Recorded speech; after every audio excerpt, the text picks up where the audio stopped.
Et si la révolte menait à une nouvelle oppression ? Avez-vous déjà rêvé d'un monde plus juste ? Un monde où les règles ne profiteraient plus aux plus puissants ? Où chacun serait l'égal de son voisin ? Où les promesses de liberté deviendraient réalité ? C'est exactement ce que les animaux de la ferme du manoir espèrent lorsqu'ils chassent leur maître humain pour prendre leur destin en main. Mais que se passe-t-il quand ceux qui promettaient l'égalité deviennent à leur tour des tyrans ? Quand les idéaux de liberté et de justice se transforment en slogans creux, masquant une oppression encore plus sournoise. Aujourd'hui, dans l'épisode du Book Club 154, nous plongeons dans La ferme des animaux de George Orwell. Une fable politique aussi brutale que fascinante, où le rêve d'une révolution s'effondre sous le poids du pouvoir, de la manipulation et de la corruption. Pourquoi est-ce que ce livre résonne-t-il encore aussi fort aujourd'hui ? Et surtout, comment Orwell nous met en garde contre les dérives du pouvoir ? Installez-vous confortablement et ouvrons ensemble les portes de la ferme pour découvrir une histoire drôle, certes, mais qui fait froid dans le dos. Inspiration. Avant tout, présentons le maître derrière cette œuvre. George Orwell, de son vrai nom Eric Arthur Blair, est l'un des écrivains les plus influents du XXe siècle. Né en 1903, en Inde britannique, il grandit en Angleterre et devient rapidement un esprit révolté contre les injustices et les abus de pouvoir. Orwell, c'est avant tout un homme de terrain. Avant d'écrire ses chefs-d'œuvre, il vit parmi les pauvres à Londres et à Paris, pour pouvoir écrire Dans la Dèche à Paris et à Londres. Il mène le combat dans la guerre d'Espagne contre le fascisme, avant d'écrire Hommage à la Catalogne, et il observe de près la montée du totalitarisme en Europe. George Orwell voyait la science-fiction non comme un divertissement, mais comme un moyen de mettre en garde contre les dérives politiques. Il a écrit ses deux plus grands chefs-d'œuvre, La ferme des animaux, qui est une fable politique qui critique la corruption des révolutions, et 1984, qui est une dystopie qui extrapole la surveillance, la censure et la manipulation du langage avec la très célèbre référence Big Brother is watching you. Ces deux romans sont devenus des références mondiales. Mais pour George Orwell, il n'a jamais été question d'écrire des space opéras ou des fictions futuristes pures. Il a toujours utilisé la projection dans l'avenir pour accentuer les dangers du présent. L'ensemble de ses œuvres est marqué par une obsession. La corruption du pouvoir et comment la vérité peut être manipulée. Ou encore, comment les idéaux révolutionnaires peuvent être dévoyés à ceux qui les exploitent. Atteint de tuberculose, George Orwell meurt en 1950. Mais son message reste d'actualité encore aujourd'hui. Dans ses œuvres, il nous rappelle que la liberté n'est jamais acquise et que la vérité doit sans cesse être protégée. Parlons maintenant du livre. La ferme des animaux a été publié en 1945, à une époque où le monde sort à peine de la Seconde Guerre mondiale et où l'URSS de Staline est à son apogée. L'auteur, fervent défenseur de la vérité et témoin des dérives des régimes totalitaires, écrit cette fable pour dénoncer la façon dont les idéaux révolutionnaires peuvent être détournés par ceux qui prennent le pouvoir. L'histoire est simple. Dans une ferme anglaise, les animaux, menés par les cochons, se révoltent contre leur maître, Monsieur Jones, un fermier cruel et négligent. Ils instaurent une nouvelle société basée sur l'égalité et la fraternité. Ça vous rappelle quelque chose ? Mais très vite, les cochons prennent les commandes et réécrivent les règles à leur avantage. Ce qui devait être un monde nouveau et juste devient une dictature. Dans la ferme des animaux, chaque animal représente une catégorie sociale ou politique. L'auteur les utilise pour illustrer comment une révolution peut être détournée au profit d'une nouvelle élite. Au tout début de la révolution, les animaux de la ferme établissent 7 commandements gravés sur le mur de la grange. Ces règles, censées garantir l'égalité et la liberté, sont les principes fondateurs de cette nouvelle société. Dans le livre, on retrouve vraiment beaucoup de passages comiques qui sont liés à l'absurdité de la situation. Et les 7 commandements de la ferme des animaux n'y font pas exception. Voici les 7 principes qui ont été énoncés suite à la révolution des animaux de la ferme une fois qu'ils ont viré Monsieur Jones.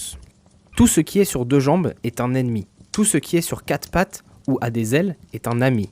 Nul animal ne portera de vêtements. Nul animal ne dormira dans un lit. Nul animal ne boira d'alcool. Nul animal ne tuera un autre animal. Et tous les animaux sont égaux. Ces commandements sont censés assurer une société juste et équitable où tous les animaux sont libres et solidaires. Mais ce qui se passe ensuite, c'est qu'au fil du temps, Napoléon et les cochons modifient un peu ces règles à leurs avantages. Ils partent un petit peu en live et ils les réécrivent subtilement pour justifier les privilèges qu'ils s'accordent au fur et à mesure. Par exemple, nul animal ne dormira dans un lit devient nul animal ne dormira dans un lit avec des draps. Nul animal ne boira d'alcool devient nul animal ne boira d'alcool en excès. Vous l'avez deviné, les cochons ont commencé à boire. Tous les animaux sont égaux finit par devenir tous les animaux sont égaux, mais certains sont plus égaux que d'autres. Et le retournement de situation, il illustre parfaitement la corruption du pouvoir et la manière dont les régimes totalitaires réécrivent l'histoire pour justifier leurs abus. Dans cette ferme, vous avez des personnages qui sont tous plus stéréotypés les uns que les autres. Je vais vous présenter un petit peu les animaux qu'on retrouve dans cette ferme. On retrouve, comme vous le savez, des cochons, qui sont les leaders corrompus. Ce sont eux qui prennent le contrôle après la révolte et qui instaurent une dictature. On va retrouver dans les cochons Sage l'Ancien, qui est un vieux cochon visionnaire qui va inspirer la rébellion avec son rêve d'égalité. Il représente Karl Marx et Lénine. Napoléon est un cochon autoritaire qui prend le pouvoir par la force et la manipulation. Il va incarner Staline. Boule de neige, idéaliste et intelligent, est le troisième cochon. Il propose des réformes, mais il est chassé par Napoléon. Il représente Trotsky. Le dernier des cochons, qui est assez emblématique, c'est Bril Babil. C'est un orateur habile qui manipule les autres avec des discours trompeurs. Il symbolise, lui, la propagande de l'État. Les deuxièmes animaux qu'on retrouve sont les chevaux, le peuple travailleur et qui finit manipulé. On retrouve Malabar, un cheval puissant et loyal qui travaille sans relâche. Il est convaincu que Napoléon a toujours raison. Son mantra, c'est « Je vais travailler plus dur ». Il représente la classe ouvrière qui est exploitée. Douce, elle, est une jument, douce et émotive, qui est moins engagée que Malabar. Elle incarne ceux qui subissent sans s'opposer. On retrouve ensuite des chiens dans la ferme. Les chiens symbolisent la répression et la police secrète. Napoléon élève secrètement des chiots pour en faire sa garde rapprochée. Ils sont chargés d'intimider et d'éliminer les opposants. Ils symbolisent la police secrète et l'armée sous les régimes totalitaires.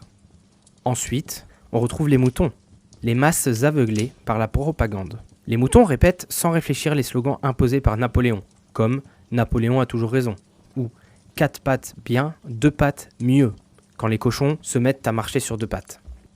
Ils représentent la population qui suit aveuglément un régime sans se poser de questions. Il y a aussi l'âne Benjamin. C'est un âne cynique qui comprend ce qui se passe, mais qui refuse d'agir. Il est convaincu que rien ne peut changer, et il incarne les intellectuels désabusés qui voient la dérive totalitaire, mais qui restent passifs.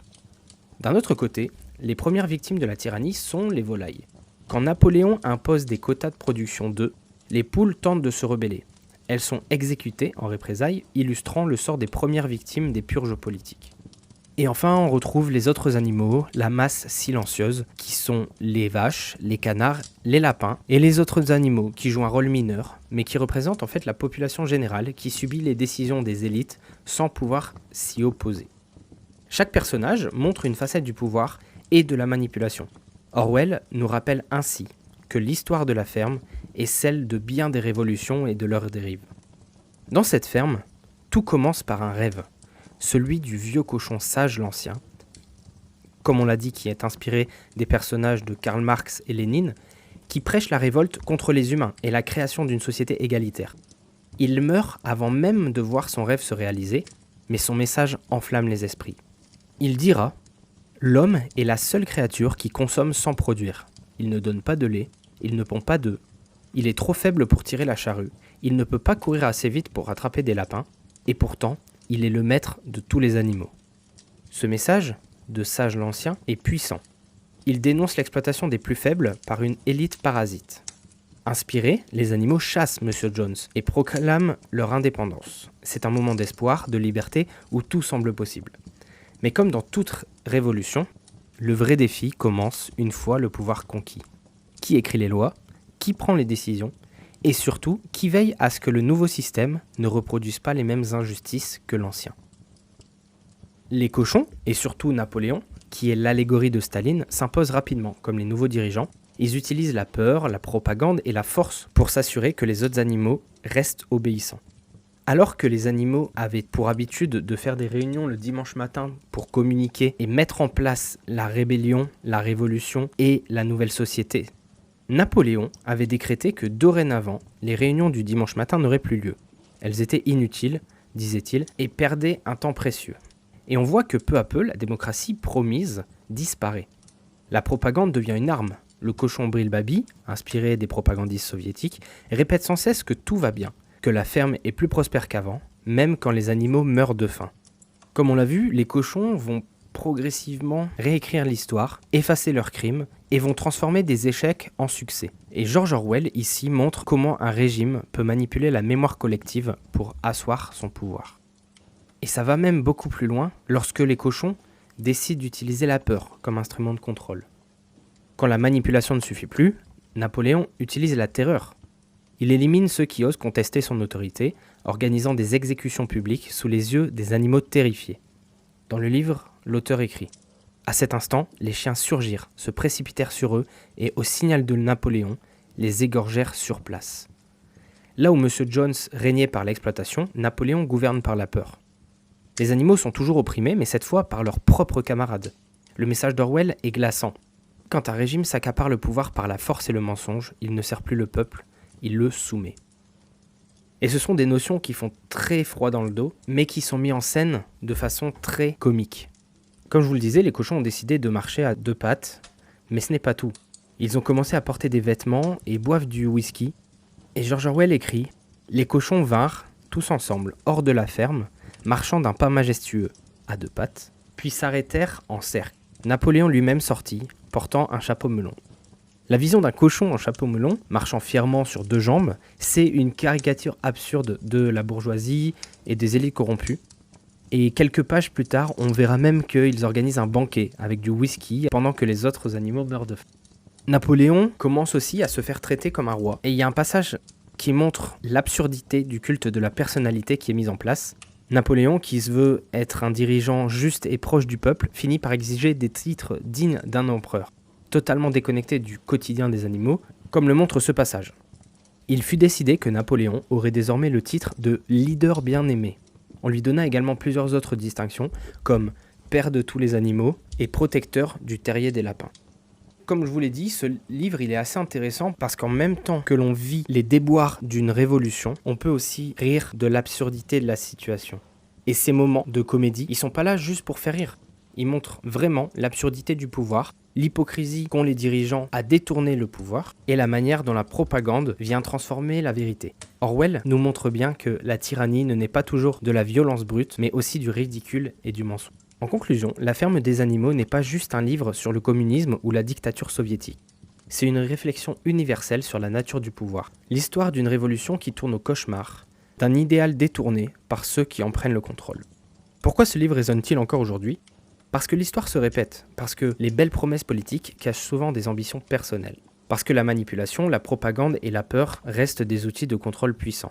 Souvenez-vous de la citation iconique qui finit par être le principe fondamental de la nouvelle dictature mise en place par les cochons. Tous les animaux sont égaux, mais certains sont plus égaux que d'autres. Orwell nous met en garde. Tant que nous oublierons le passé, tant que nous nous laisserons aveugler par les discours séduisants, alors les Napoléons continueront à régner. Et donc, que vous souhaitiez découvrir George Orwell à travers un de ses écrits, que vous souhaitiez reprendre une petite leçon d'histoire à travers une œuvre plutôt comique, ou que vous souhaitez approfondir les notions telles que la manipulation, la propagande et le gouvernement par la peur, je vous conseille de lire La ferme des animaux.